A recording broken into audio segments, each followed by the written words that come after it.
You know, when I think of fantastic independent games, one of the first series that comes to mind is Shantae. It's one of my favorite series from one of my favorite developers in WayForward, and it's something where I've played all of them now, and I think they're all brilliant in their own way.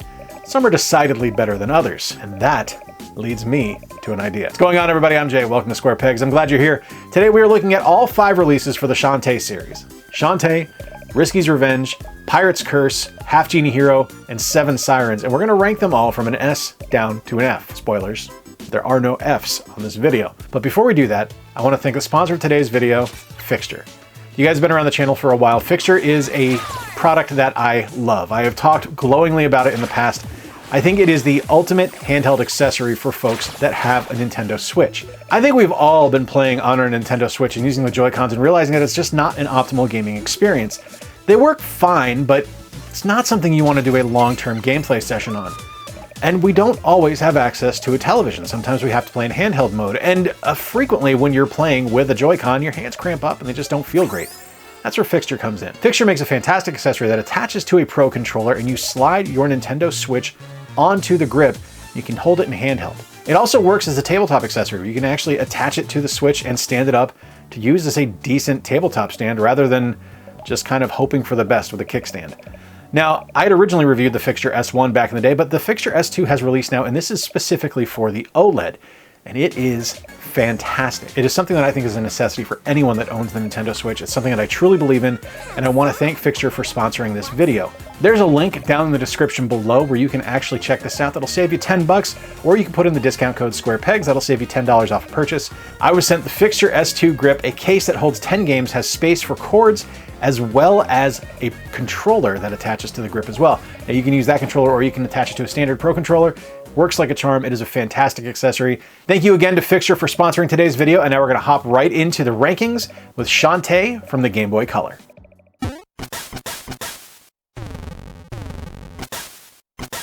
Originally released in 2002, Shantae on the Game Boy Color was a love letter to classic NES platforming. It felt like a classic 8-bit game, and I mean, let's face it, that's what it was. It was an 8-bit game released on the GBC that had some really ambitious gameplay design behind it. It was ostensibly a traditional side-scrolling platformer, but there was a lot to it that I really, really liked. First off, at the time, you didn't really get a lot of female-led games, and to get one starring a genie with purple hair that attacked with her hair that was equal parts fan service but also incredibly entertaining and fun was something that I think really spoke to me. It was a really classic game. Now, I didn't originally play this on the Game Boy Color. This was something, I want to say I originally played it on Steam years after it originally released. It's either Steam or iOS, I can't remember, but it wasn't an optimal gaming experience. It wasn't really until the Nintendo Switch release that I really got into it and tried it out there. And I just think it's fantastic. It's something where I look at it and I realize that this is, of all of the games on this list, this is probably the weakest, just because console limitations at the time didn't allow for something as advanced as even Risky's Revenge, which was originally on the DSi, had a lot of technological advancements that made it far more advanced than the original Shantae. But that's not to say that there was anything missing from the game. You had the signature style, the signature attitude of Shantae, the humor was present, the music was there, the gameplay was solid, and the transformations were also in place. It was something that did a lot with a little, and I don't think that can be overlooked. If I'm looking at it by today's standards and comparing it to the other games, I think it just does come in middle of the road. I think it is a C. But if I was looking at it on its own, and just on the Game Boy Color, this would absolutely be close to an S. It would probably be an A. It's a spectacular game.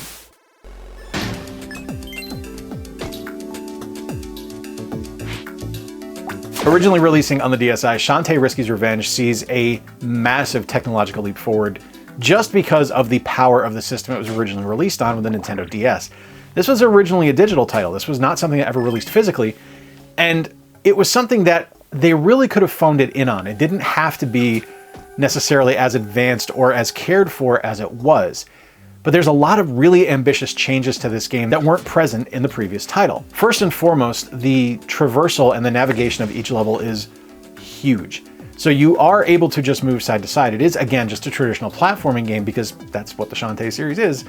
But they also added in jump pads that actually move you forward and backward through the level. It was kind of like the old SNK fighting games like Fatal Fury or Samurai Showdown, where you would switch planes when you're fighting. I just thought it was incredibly clever to have this incredible depth of field, and you could see further in the distance on the levels as you're playing characters that were behind you or enemies that were waiting in the background to attack you. It was something that I thought was incredibly clever, and the use of that graphics engine on the DS to show the advances in Shantae's design in the overall just design aesthetic of the title was something that I don't think can be overlooked. I mean, from a gameplay perspective, it's basically the same as what we experienced before. Shantae goes through, she has transformations. These transformations give you different abilities.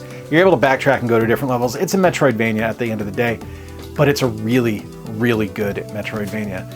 I do think it doesn't quite live up to other games in the series. It's better than the original, but it's nowhere near as ambitious or as excellently portrayed as something like Pirate's Curse, Half-Genie Hero, or Seven Sirens.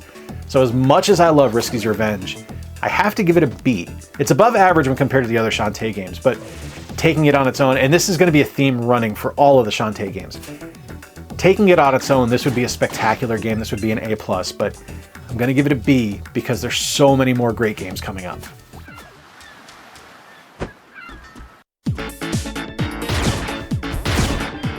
All right, next up we have Shantae and the Pirate's Curse, which originally released on the Nintendo 3DS, and this might be my favorite.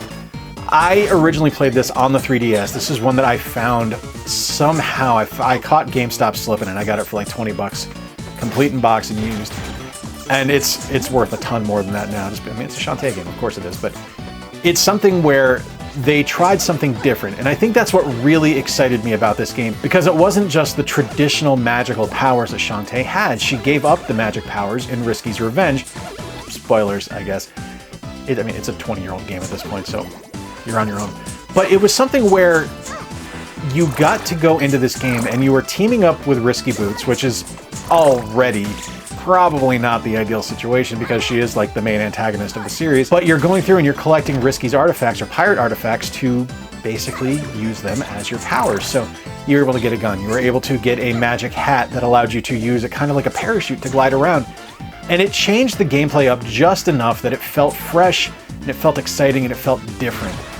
It was really fun teaming up with Risky. It was really neat seeing Shantae kind of out of her element and not being able to rely on her magical transformations or magical abilities. It was something where it tried something and it succeeded. Like, everything in this game lands. Like, from a graphical perspective, the game is just absolutely jaw-droppingly gorgeous. It's one of the best looking Shantae games.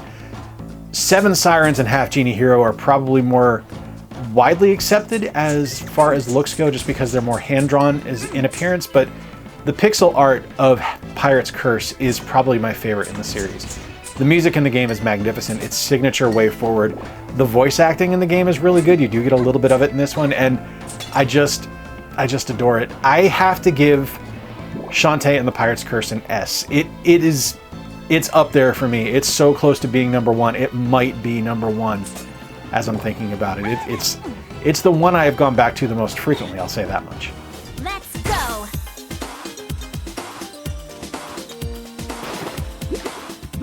Shantae Half-Genie Hero is the one that I kind of sunk the most time into first.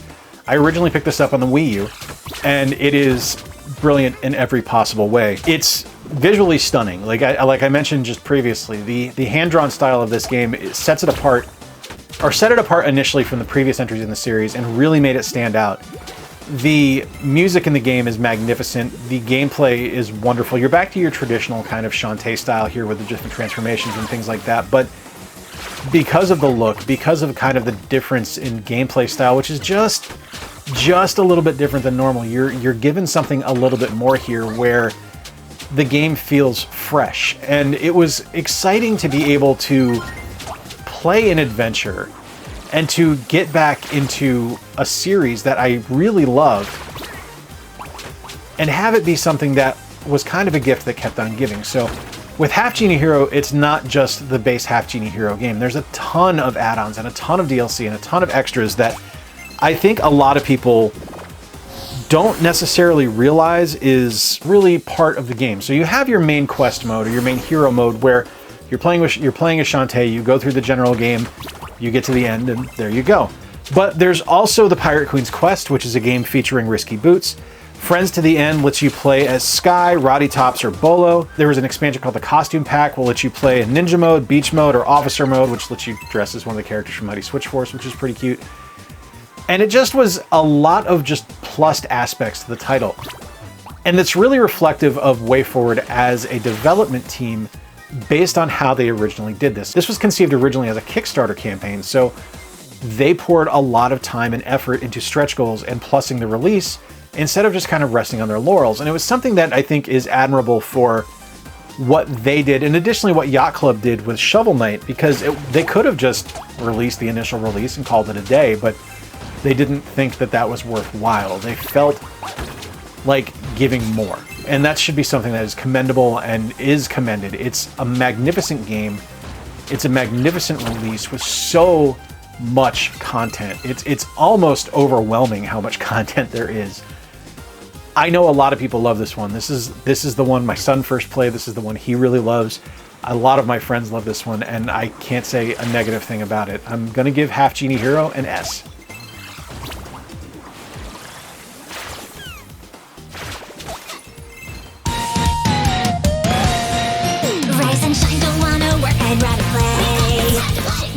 And finally, we come to Shantae and the Seven Sirens, which is the latest release from WayForward. And it is something that is really special as well. Like, all the Shantae games are special, but this one is really something unique. So this one has an excellent animated intro from Studio Trigger, which is just gorgeous. The song is fantastic. It feels special, like, as soon as you get into it. And the original release that Limited Run Games did, which, while I'm not a huge LRG fan, I do really enjoy their Shantae stuff. So this original, like, big release that they did for it was something really cool. There's a lot of real neat pluses in the packaging, and I thought it was great. I enjoy the game. I do think when I compare it to things like Pirate's Curse or Half-Genie Hero, it doesn't quite get there. It feels a little bit like a retread, and it feels like some of the stuff that they added in to kind of add gameplay value to it, like collecting the monster cards and things like that, just kind of feels like padding. It doesn't necessarily feel like something I'm compelled to go back and collect. It's just kind of there. And that's not necessarily a bad thing. It gets to be difficult to add new things to a series that has been pretty much innovative since day one. And I know this sounds like I'm complaining, but it really is nitpicking. This is nothing beyond me looking for fault in a game that I truly love. Like, when this initially released, I did a review on it on the channel, and I said that it might be WayForward's strongest Shantae game. And I think that might have been the honeymoon phase of me playing it, because looking at it now reflectively, I do think Half-Genie Hero and Pirate's Curse are better titles overall, but there's nothing to dislike about Seven Sirens. It's still a fantastic game. It's wonderful to play. It is a solid experience that does some really ambitious stuff. Adding in a lot of, like, cutscene animation and things like that was really cool, and seeing them kind of flex their creativity in that regard was really neat. I'm going to give it an A. It doesn't quite get to the S level, but I do think it's a great game. I do think it's a lot of fun, and it's something that I enjoy playing to this day. Rise and shine, don't wanna work, I'd rather play. There you have it, my friends. All 5 Shantae games that have released to this point. There is a new one coming out called Shantae Advance this year, which, rest assured, when that drops, I will be doing a review of it, because this is one of my favorite series, and it's something that I truly love. Let me know in the comments down below if you agree with my rankings. Let me know if you've played all these games, because if you have, you probably know the brilliance of it. And if you haven't, and you own a Switch or a PS4 or PS5 or Xbox, I think basically if you own a modern gaming console, you can play these games at this point. Until next time, folks, I've been Jay. Appreciate you spending a little bit of time with me. Check the playlist out on screen if you want to see other ranking videos I've done. Click the link if you want to become a patron and help support the channel. And until next time, remember to play more games, stay square, and take care. I'll talk to you soon.